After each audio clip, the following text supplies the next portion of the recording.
Is Christmas and the holiday season different on a working ranch? Yes and no. Join us today to discuss what a typical Christmas is like for us.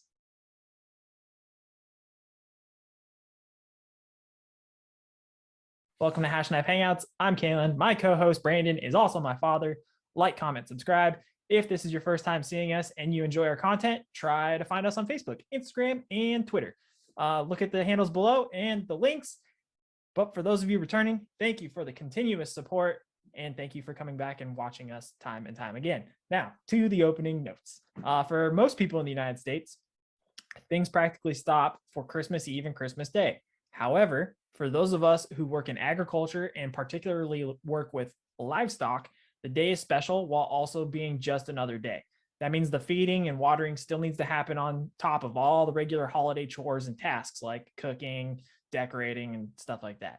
While it may be exciting for most, sometimes Christmas Day can also be a day of sorrow. In recent years, we have had 2 animals killed, so you have to deal with the losses and the triumphs like everything else and move on because typically there's a family inside waiting to enjoy Christmas Day.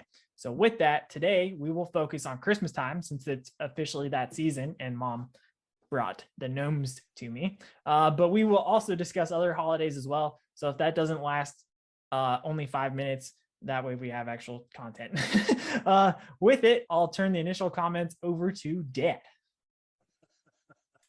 Well, so Christmas Day is exactly the same as the day before Christmas and the day after Christmas for those. I mean, it's a routine, you got animals to feed, you got to check water, look at noses, toeses, and something else that your grandpa used to say. Yep. Checking those animals over, because you don't know. It doesn't matter what day it is. Things have to be dealt with. And you're right. Several years ago, we had the last thing we had Christmas morning. We're feeding, and had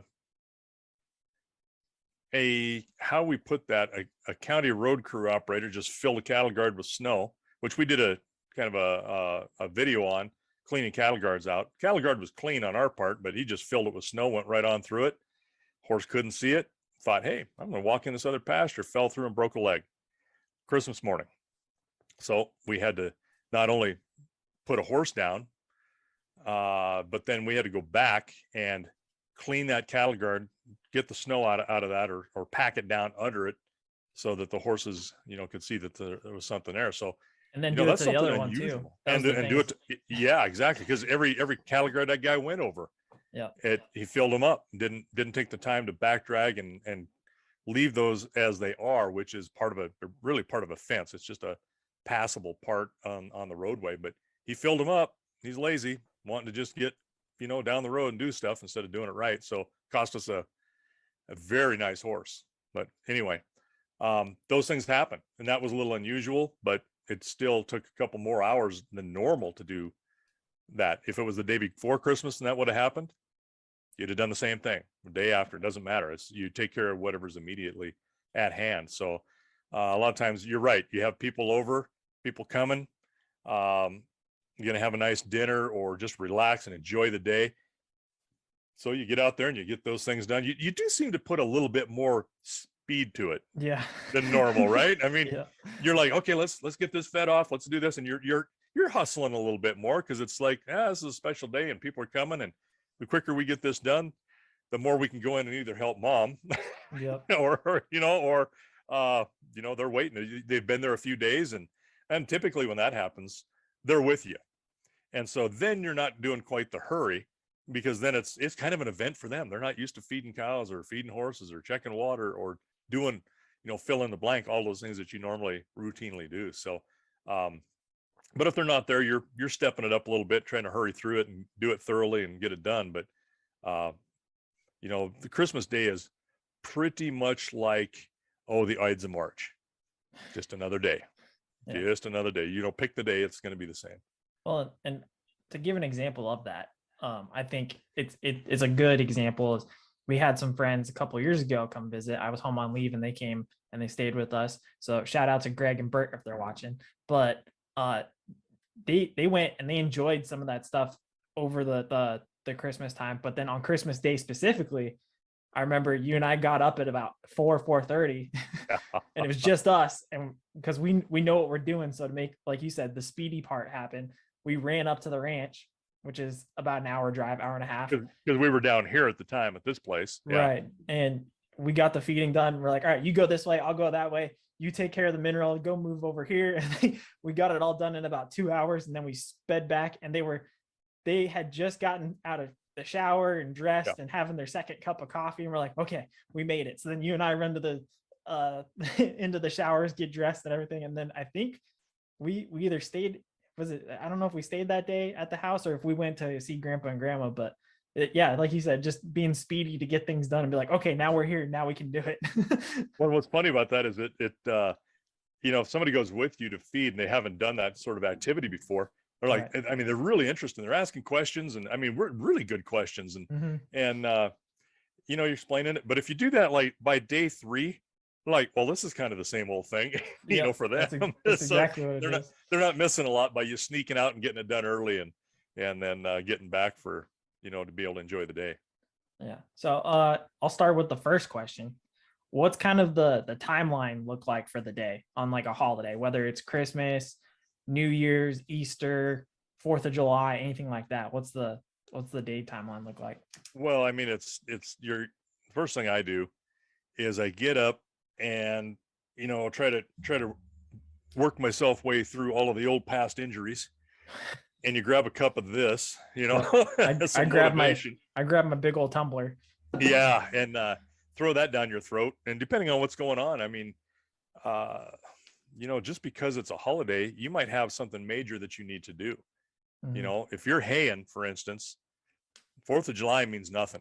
Right. You are working, and you're working around the weather, and you're working around when this needs to be cut or when it needs to be baled. Is it dry enough to bale? Is it too dry to bale? I mean, you're working around all of those things. So the day just happens to be a day.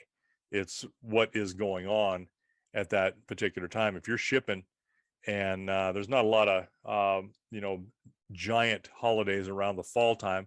I mean, for us there is. There's Veterans Day. I mean, we pay attention to that. There's some people that don't. Yeah.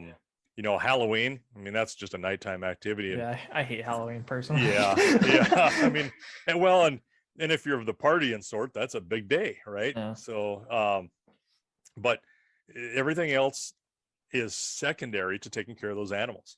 Or if you got crops and they need to be done, in the fall, that you're cutting grain in August, late July, August, and it's ready. It doesn't matter what's coming up. And I can't think of any holidays in late July or August, but still Labor birthdays, Day, I guess you could Labor Day. Yeah, is a big one, but that, in September, but still, it doesn't matter whether it's your birthday, your anniversary, your kids' birthdays. It doesn't matter what's going on. You work through it. I mean, that's just the reality of it. You don't take that day off. And I think a lot of people are the same way with, especially their birthdays and anniversaries. But, I do, of course, know people that they kind of take their birthday off. It's like, well, that maybe is a little narcissistic, but that's what they got in their life. So, it's just another day, and you work through all of that. I mean, how many guys, of course, I was given strict instructions when your mother and I got married that I was not to go to work that morning, because I was notorious for going to work and not coming back for hours later, because I'd get into some deal where you'd be finding somebody with drugs and you have to arrest them, and that's a process. And so there were times when, we lived up above the river, and there's a really good spot down there for, make a quick trip when I'm on my way home. I'll stop down here and check these guys. And I can't tell you the number of times I say, I'll be home in 10 minutes. 2 hours later, I'm walking through the door and we were supposed to be someplace, or supper was long cold. I mean, so I was given really strict instructions, because we'd been dating for a couple of years before I was hired, that I am not to work on our wedding day. So I didn't, but that's going back though, like the timeline, you said normally wake up, getting the body ready, drinking some coffee. I love me some coffee. And then what? You're just normally for day, whether it's wintertime or summertime, the first thing that happens is go check water and feed, right? Right. Yep. Well, and like this time of year, I'm kind of waiting for it to get light enough. I'll sit and I'll drink several cups of coffee, kind of catch up on some news. And, before I go out, if it's the day is starting to come up, the daylight, and it's starting to happen. And if it's not too cold, it doesn't matter.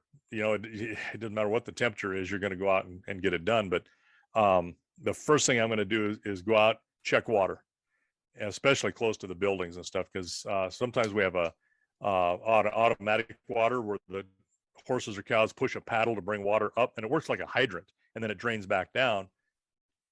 Sometimes you get colts that are apparently a little bit too smart for their own good, or they're bored, and they'll play with that stupid paddle, and they'll get water flowing back and forth to the point where it'll start to freeze, and then they'll freeze the bowl up. And so then, okay, now you don't have any water, if that's how you've got them set up, where they don't have any live water coming through one of the pens, or in the pen that has that. So you're spending your time now thawing that out and checking all the other waters. Usually I just check all the other waters, make sure everything's open, and then come back to whatever you need to fix. And then, start putting out some hay, checking feed bunks. If you've got things set up for like bulls, for instance, I've got them right now, they're eating out of a feed bunk, but they can go out and graze. It's just convenient for me to put them in a feed bunk, and bulls are just sloppy. I mean, they just tear, they're just horrible that way. You got more hay laying on the ground, it seems like, sometimes, than you do actually what's getting consumed or in the feed bunk. So you're just managing that kind of stuff. But it's a process. Feed, water, feed, and then see what else has gone on. If there's anybody needs some care, or all of a sudden you notice, hey, some bull has walked up here and tried to put his head through a fence, and now I got a couple of snapped wires. Okay, no, we got to do some fencing. It just, things happen like that. I woke up the other day and I look out the window, and here's about a half a dozen weanling calves, heifers, in a pasture right next to we use for, mares and colts. And we call it that little slough pasture. And that's kind of subdivided or cross divided off. And they're like, what the hell? What's going on there? And then I see one standing underneath the woven wire fence that I'd put up, and had just enough of a depression in the ground that one of them got their nose under there and lifted up, took the clips off of the post, and they're standing there, literally had accordioned the fence, and all of a sudden there's cows standing there, and they're going to start walking under there too. So I worked my way down there, got them. I opened the gate, and what I did is went and fed them. That pulled them all out of there.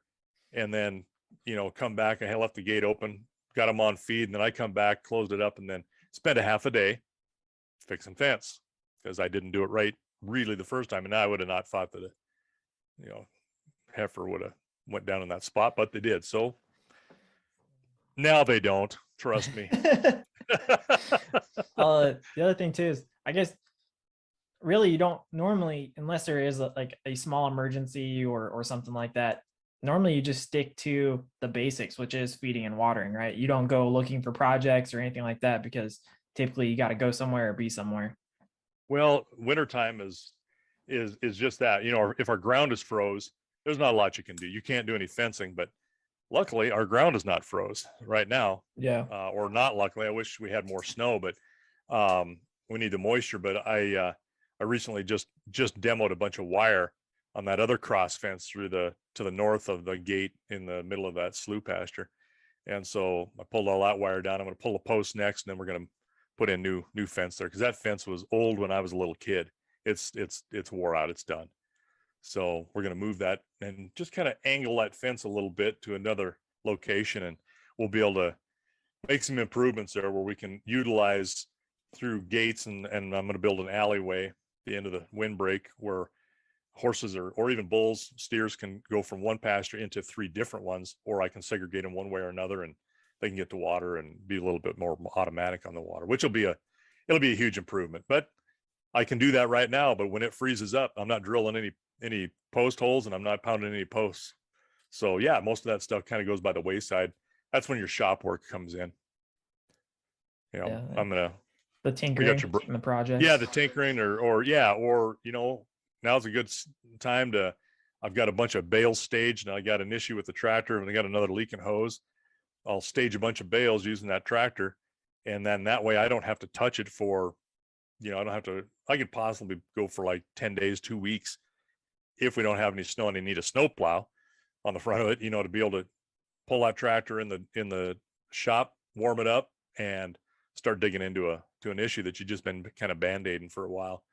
And so things like that. I'll be rebuilding that sleigh that your grandpa built. I got the frame of it there, and I'm going to kind of rebuild it. I got another little pull wagon to do because I'm going to start putting some of these horses in front of these wagons and start driving them a little bit, particularly that stud horse, a little young stud. He's so nice and calm. I really like him.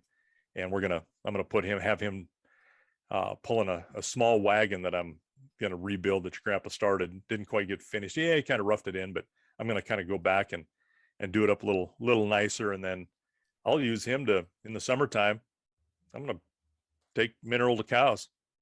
Be about a 6-mile round trip, 7, depending on what you do and how you do it. Have him haul mineral and salt blocks out with that wagon. Why not? That's a nice little idea. Yeah. Yeah. And that way he gets use, he gets to do things. And, if you're not pressed for time, that's perfect. I can do that, or I can ride a bunch of horses at the same time. It's just horse work. So, yeah, it's weather dependent. Don't know. Sometimes it gets too hot. You can't do anything in the summertime. So typically I'm fencing then, because apparently I've had too much sun hit my noggin, and I don't have better sense to come in when it's too hot. Now, the other thing too is, I think we've done it in the shoot on this before, but working on the ranch, typically you got your clothes for work. It's oil and grease stain and probably smells horrible and it's disgusting. But then there's also like, hey, we're gonna go out for dinner or something like that, or we're gonna go meet up with people for the holiday. So like, what's the difference in attire, so to speak, on the ranch when it comes to holidays? Clean and no holes. Yeah. No tears. I tend to take the elbows out of my shirts. Yeah, you do. Why is that? Well, I'm doing it less and less with the newer shirts, and I think I figured out what it was. Is after I retired from that day job, I was doing so much driving that my elbow's on the console, and I think it was just wearing it out or thinning it out. Interesting. That's what I think it is, because I don't know what else it could be. So yeah, that's kind of one of the things that I'm guilty of, is tearing shirts up. The other thing is, I will hear from your mother, "Are you going to be welding today? You're not going to wear that shirt, are you?" You'll have little welding burns, or you're doing something else, and oh God, I need to weld that. Yeah. And you're wearing a shirt that is, or I'm going to go out and this is going to take me 10 minutes. I'm going to do this. And the next thing you know, oh, I got something I got to fix. And I'm wearing a little bit nicer clothes because we're going to go to town. Or you're climbing through a fence. Yeah, that's a big one. Climbing through a fence. Yeah, because a fence should be tight. Not super tight where it pulls the post over, but it should be tight. And it's, you don't deflect that wire quite as well when you're got a chest like a freaking 55-gallon barrel. I mean, it isn't the best for slipping through things. I think the other thing too is talk about things that essentially don't have holes, but then there's also the thing of really for holidays, we really don't change in how we dress. It's just a nicer pair of jeans, probably your best belt buckle, and you got a belt with a dress buckle. Yep. Yeah, and then your best funeral looking boots. Shirt, and then the boots that don't have the biggest amount of scuffs, right? and then probably the best looking hat that you can find, but that's about it. Like it's the same clothes, just not as ratty. Right. I think that's something that people don't understand either. Is normally they're like, oh hey, you got to put on a whole nother set of clothes, like a suit or something. Like, nope, that's not how we roll. That's not how it works at all. Well, there is the thing, if it's cold enough, and you know how I am, I never hardly ever wear a Carhartt full bib overalls. I just or a full coveralls. It's got to be damn cold before I do that. But that you could do that if you're headed to town and you're going to try to get there as soon as you can. You get dressed into go into town clothes and put a set of coveralls on, especially in the wintertime, to go out, feed, and, check water, do all the way you're going to do. You come back and slip those coveralls off and you're ready to roll. Maybe change a pair of boots. Yeah, because you've got your boots inside of a set of river overshoes. Change into your other boots and maybe a shortcut set of overshoes that just cover the bottoms, and you're on your way. So yeah, it's it's just something you do. You don't think about it. It's just, well, you kind of do, but it's not a big deal. But yeah, there's work clothes and there's not work clothes, and they all start out new clothes. Right. Some get delegated when it's got a big rip through the back, or spilled something big time on it, or burned a hole in it, whatever. I mean, it happens. Yeah, I think normally it's when the holes start to appear. They're like, okay, that's no longer a dress shirt, that becomes a work shirt. Well, and my pants are just, it's a matter of how much fade is in them. Yeah. Whether they're nice or not, because I'm always wear Wranglers, and if they're doing something nice or going somewhere special, then usually I've got a pair that I keep in the closet that are set for like just that, for like funerals or something super nice, and I try not to touch those because, they fade, and especially with work, but you keep one of those back for the nicest stuff, but you grab your nicest, bluest pair, or least amount of fade in them, and you wear those. Well, that's also why I wear a lot of Carhartt stuff, because then it's the same thing. I just wear it all the time and it gets ratty. And now my Carhartt shirt has so many holes in it that you can probably see half my chest. But the other thing too is like the pants. Like I prefer the double front Carhartt pants because just for protection, because I've cut my legs open multiple times. I'm just gonna do the double front. But that's my way of discerning, is between the Carhartt and the Wranglers. Well, and sometimes there's some shirts that you just like in the wintertime, it's a heavier cloth, and it is just like a nice shirt. I don't want to wear anything else, and so I will wear that thing till literally the bottom half of the sleeve finally tears off. Like, crap. And it's not a summertime shirt because it's heavy. Yeah. So it's like, well, it's been nice knowing you, and we have a little ceremony, go to the trash bin, or cremate it. Your mom doesn't really keep old, because by the time a shirt is wore out, there's not much left of it to do anything for like quilting or anything like that. I mean, it's used up, it's gone. So it's there's that. And she's like, oh, so you're really attached to that shirt, huh? And it's like, it's still comfortable. I still got a lower cuff hanging on here, barely, but it's hanging there. Why don't you just throw that away? It's done. So that happens too. The other thing is, normally when it comes to holidays, it involves traveling. So what goes into planning for travel and taking care of animals and all that? Because it's not just a simple, you get up and you get in the car and you drive away. There's a lot of coordination, and this can be either for you're going out for the evening and coming back, or it could be, hey, you're coming to visit me for 4 or 5 days. What's like all the planning that goes into that? Well, it depends on what you're doing. I mean, you're right. Okay, when do you leave? How are you traveling? Are you doing it all by car? Or are you doing it by airplane? And so you got a deadline that they don't hold an airplane for you. So, I mean, if you have to get up at 3 a.m. and feed, then you can do that. You may feed heavy the day before.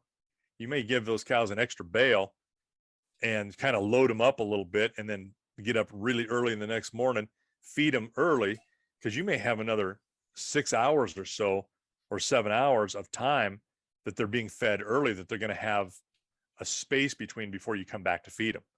So you might, just load them up a little bit, and that way they've got a little extra. And then when you get back, one of the first things you're going to do is feed, if it's an overnight. And then one of the things that has really made a difference in our lives is putting up those security cameras. They're not just for the security, they're for being able to see what's going on up there. And when I'm in the house, something's going on, I could click on a camera or a series of cameras and be right outside there. And it's not that I'm being lazy, but maybe it is a little bit. I can kind of check on some cows that are in the calving jug, with a calf that I've had to put them in there for whatever reason, whether I've had to pull them or the calf has, gotten cold, whatever. And I can watch heifers out in the corral. I can monitor that stuff from right in the house and not even have to get up, get dressed in the middle of the night and go out. If it's beyond a normal checking time. So you can use those cameras also for, being strategically placed. Like, okay, how's everybody looking? Mm-hmm. Do I have water down in the corral? I mean, you can get those set up like that. So that is useful when I'm away, because I'm maybe just a little bit over anxious because I'm checking those cameras multiple times a day if I'm away. When you're there, it's not quite so much, except for those like calving times when it's a really good useful tool. But getting somebody to watch the place for you is the other option. I've had that happen where I've been going to be gone for a couple of days, and I will set things up so all they have to do is just check the water, make sure it's open, and feed. And it's all staged for them. Here's how you do it. And I've had some people that have done that for us, and I'll pay them $25 a day for an hour's worth of work, and they're going by on their way. So that's kind of a good thing, a plus to have somebody there coming in and out and getting it done for you. You feel like you can leave for, maybe a couple of days to do that, because one day, that first day you can feed for them, but after that, somebody's got to be there. Somebody's got to do it. So that's always working good with some neighbors or some friends of yours that are, right around us. I got one good friend, he's going to retire here in April, and he's really, really good about, if I was to call him, and I haven't had to yet, but if I was, he's like, hey, yeah, I'll do it. No problem. And it's done right. He's going to be good about it. So had a gal that was doing that. She did that for several years. Now she's got too many babies hanging on her hip, and I'm afraid to, that it might be harder for her to do something like that than with the benefit I would get out of it. So, you kind of adjust that. But yeah, having some help is always a good thing. Time you leave, the time you get back, those are all things that, you work around. I mean, those animals have got to eat. You can adjust that feeding schedule a bit, but that's for your convenience, not for them. So it's just that it's a matter of timing, and you're thinking ahead what needs to happen and hope nothing goes wrong when you're gone. Yeah. Well, so that's a couple of things there. The one thing I was thinking of too is a lot of the times when you coordinate with somebody, everybody, just like if you have dogs and you were to leave, or cats, and you leave them and you go somewhere for, a short trip or something, you typically have the person come over and kind of get familiar with what you need them to do and give them instructions and stuff like that. But there's also, when it comes to, if you think of the horses and cows, it's the same thing. Just making sure, hey, make sure they got water, make sure they got food and stuff like that. If something happens, call this person and something along those lines. Typically it's going to be the vet. Or call me and I can walk you through it. Yeah. But a lot of times there's that's the coordination piece, but then there's also the prep piece, which is, hey, I want these bales fed. So you kind of set them off to the side and you make it easy. So, hey, for today, I want you to feed these 3 bales. On this day, I want you to feed these 3 bales. And there's a lot more to it than just, hey, please do this and do that. A lot of it's that, here's the instructions. Here's what I will have ready for you. So all you have to do is turn the key, move this, move that, drop it, and walk away. And I'll just kind of monitor the rest from afar. Well, and yeah, you're right. It's those, and that prep is those small things too. Like, okay, I got the fuel tanks plumb full on this pickup, so they don't have to worry about fuel. Oil's checked. I mean, everything is done for them. So all they have to do, and I'll write a note for them, and with a list of things that this is what you do.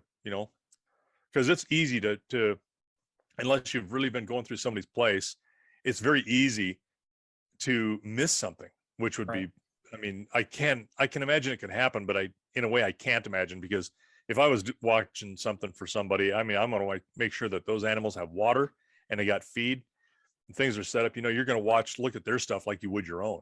Right. And so make sure that nothing would be worse than for you to be watching somebody's place, they're gone, and you lose an animal.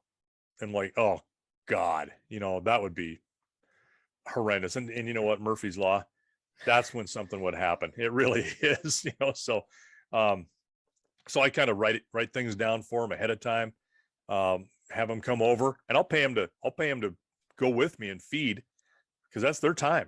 That's important. Right. And make sure, here, this is what I do. This is how I'm doing it. You might got to watch for this, got to watch for that.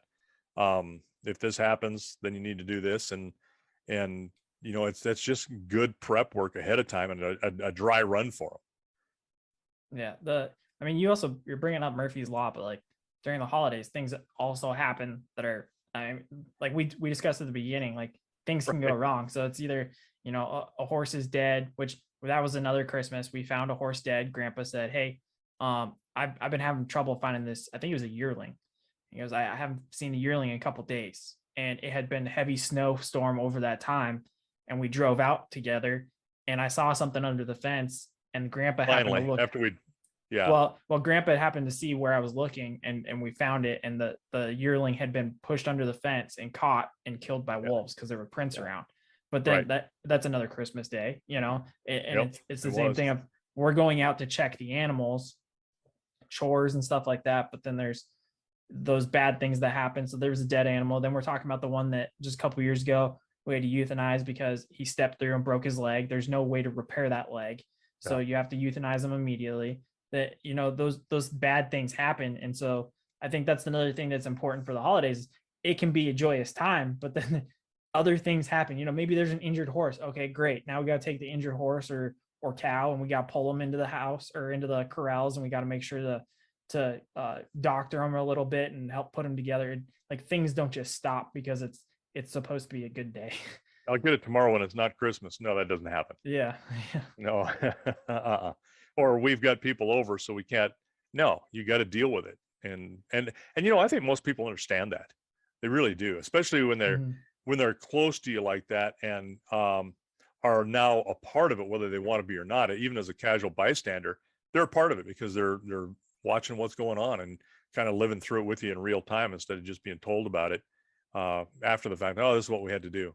Oh, that sucks. And then later on, a couple days later, say, "Hey, how'd the deal go?" And they would never even remember necessarily that you were late to something because this happened. And those things happen too. You're late to things, you just don't get to them. Or sometimes you just never arrive. Like I remember that's what I mean. Yeah, that's true.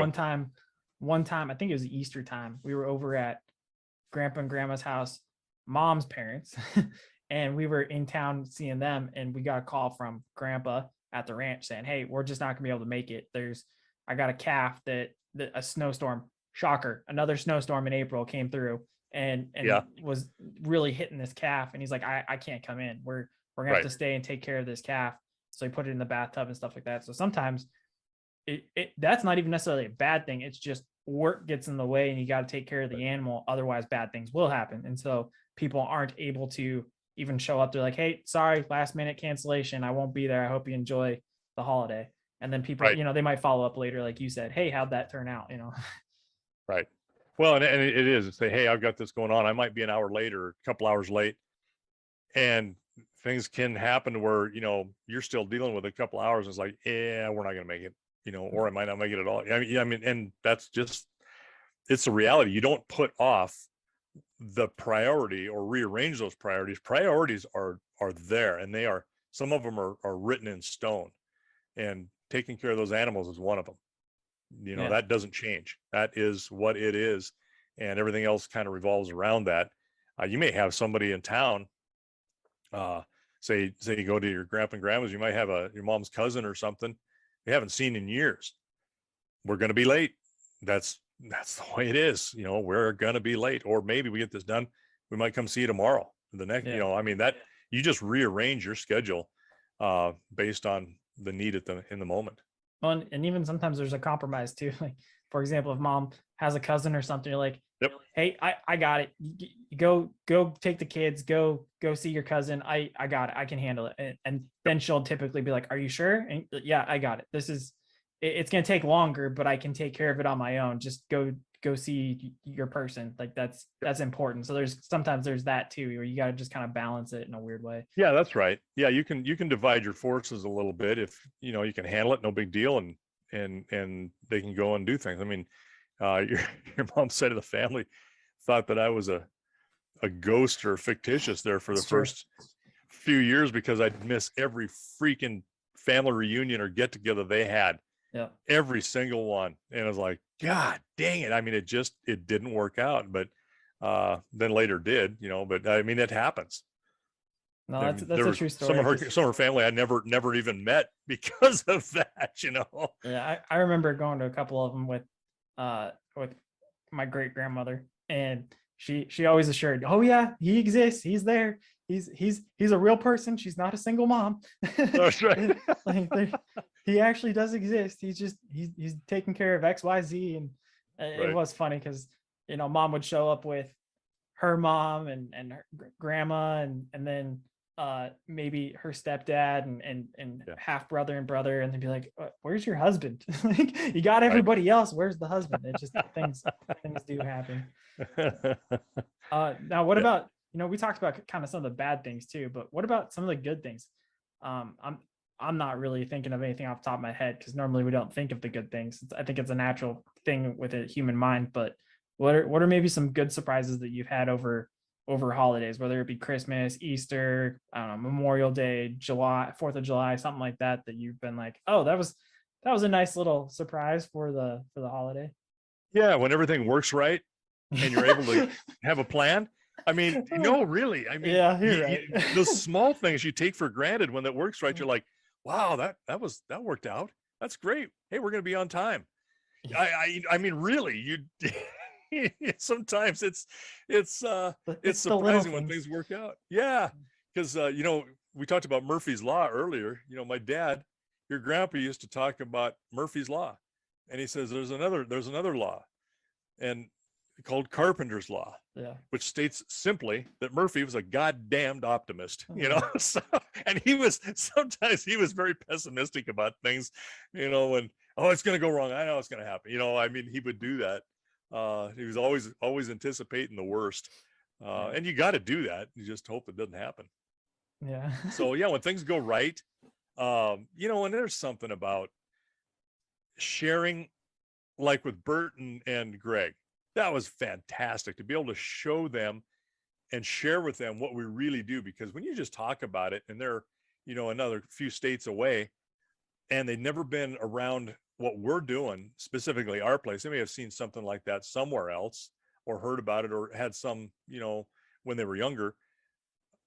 But when you're able to share that with them, I mean, that really personalizes, I think, what you do, and that understanding of each other goes much deeper. I think those are really important moments for friends and family that really understand what they have to do. And for us, it's just an everyday thing. For them, it's like, oh my God, how do you do this all the time? You do this by yourself? Well, yeah, you have to. It's easier, it's quicker with two people, but that's sometimes the way it is. Right. So those are really special moments, I think, when you can do that and be a part of that. And it's like sharing exactly who you are, not just what you do, but what we do is not just that, it's who we are as well. Yeah. With that, kind of the last piece that we've got, I'm curious, because I don't think I've ever asked you this before. What's your favorite holiday? And on that holiday, what's your favorite thing to do? That is a really good question. Your mother's birthday is a really good holiday. Nice.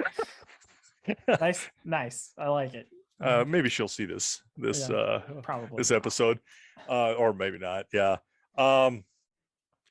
It's funny. It's changed. Because when I was a kid, it was always about, your birthday and Christmas, right? Yeah. Because you're getting gifts. Yeah. Yeah, exactly. It's all about you and what you're going to get. Well, birthday's pretty low key. That's pretty easy. Yeah, that's not important for me anymore. After 21, the birthday's done. I don't know. Yeah. I mean, they sneak up on me. I don't even know I'm like, oh crap. Yeah. That's tomorrow or next, or But when I was a kid, Christmas was a big deal. But at the same time, we grew up really, really poor, and we didn't have much. So, getting socks for Christmas, and my parents just didn't have much. So it was also, even for a kid, a very stressful time. And it's always been stressful to me, and I think probably because of that. But now, older and not struggling like that. I mean, we can afford to do some things. And your mother's always done this since she started teaching, which she started teaching before we were married. Um, she knows kids that maybe need something, and it's kind of fun to be able to provide something for them. They don't have to know about it.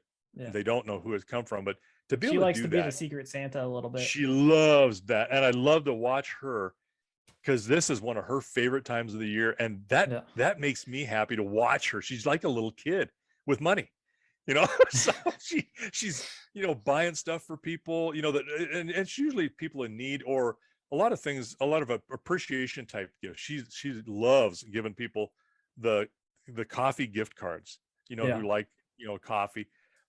So, and as I've gotten older, it's the stress of that has gone away, because we can afford to do some things now, not like we did, when I was a kid, when you couldn't, and you're out of control. But it was very stressful, because it's stressful on your parents. I mean, you feel that. Yeah. But to watch you guys when you were little, I was starting to come out of that a little bit, but it's still hard for me to hang Christmas lights. I mean, it's like, oh my God. I hate it. I really do. Yeah. I'll decorate inside the house, but I hate doing it outside. No. Yeah, it's like painting for me. And I have to be told to do it. Otherwise, bad things will happen for the next 365 days. Yeah. So, Christmas is a really good time. And I think that meaning of what Christmas changes too, as you get older, or as life circumstances change. And to me, it's like, well, this is really cool that we can do this now. That's a big deal. And it's about not what you get. It's about having people around you and being able to have Christmas together. That is really what's important to me. Now is if you can have your brother and you home for Christmas, and grandpas and grandmas and even cousins or whatever, as big a family as that you can muster up is good. Easter time tends to be the same way. Not that we go to church regularly or at all, but we're definitely heathens. Well, but what you believe is not necessarily bound by going to a certain place. Yeah. That's an everyday thing. It should be. I mean, we're kind of getting there where I don't like going to with publicly, but those are important times too. Still about my birthday and your mom's birthday though. Your mother's birthday is very, very important. An anniversary. Our anniversary is like a sacred day. Actually, and you know what? There is one day though. There is one day that I try to observe, and we at least mention it to each other if we can't. And that is when the day I fixed a meal for your mother, and really kind of was the beginning of our relationship when we really started dating. I fixed her a meal. Yeah. And fixed her a meal on that day. And we kind of really we were friends before that, but that just kind of was it. And then every year I've tried to fix her a meal on that day, if I'm home or, things going on. But it was also the day then that I went ahead and proposed to her as well. Did the normal meal, so she didn't expect anything, and then asked her to marry me. So, and then a couple of years later, you come along and almost ruined our special day. You were born the day before that, so you just about ruined it. That's all right. I'm pretty special anyway. So yeah, that's right. Yeah, the gift that keeps coming and going and won't go away. Yeah, I like more and more. My favorite holidays are Thanksgiving and Christmas, and it's not because of the gifts, like you said. It's for coming together. Really, now more and more, it's with me being in the military. Christmas time's like almost the only time I can come home on a regular occurrence. And except for this year, yeah. But then it's just, I don't know, it's the same thing of getting together. And I think my favorite thing to do, to answer my question, was I like specifically sitting down and eating, particularly either Christmas or New Year's, because my favorite time is between like Christmas Eve, so December 23rd to like January 2nd is my favorite time, because you've got all the kind of the holidays together there and people get to see each other and all that. And so either New Year's Day or Christmas Day, when we sit down and we have a prime rib, because that happened, that we started kind of making that more of a tradition probably 4 or 5 years before Grandpa died, and then we decided once he died that year, we've just always done prime rib since then, and it's with his special recipe. And so, like, to me, sitting down and having that prime rib with family, that's like the special moment for me, getting to see, even if it's the 4 or 5, or 4 of us, or Grandpa and Grandma, and there's only 6 of us, or the 4 of us and both grandparents, and there's 8 of us. That's kind of that's the thing that I like the most, is getting down to sit down and eat that meal. Yeah, it is, and it's all of the prep work ahead of time, where you're just standing around and you're talking and drinking and teasing each other and having a good time and picking on somebody specific, like your mom. And I can do that when there's a crowd around, because I can kind of instigate others to do it, and I get to watch. And God, I hope she doesn't watch this episode. But no, you're exactly right. And I think that's why Easter is too, because you kind of do the same thing. You bring people together. Easter time is really good. I like it because, I'm calving, and you got a lot of hope that, we're going to have some good moisture and the grass is coming. All of those kinds of things go along with it. That's that renewing, that rebirth that I like that as well. So, but yeah, Thanksgiving is right in there, because it's always the larger gatherings of people. Yeah. Well, with that is us in the holidays. Things change, things don't change. There's a thing to be done every single day, which is feeding and watering. We've got to always transition the clothing line from nice to not so nice. Yeah. And then there's the good things, there's the bad things, and there's always planning involved when you travel. So with that, I'll give it to Dad. Well, it'd be nice to have everybody at this Christmas time. We'd like to invite everybody to come and have dinner with us. We know we can't. So in the meantime, we thank you till you're better paid.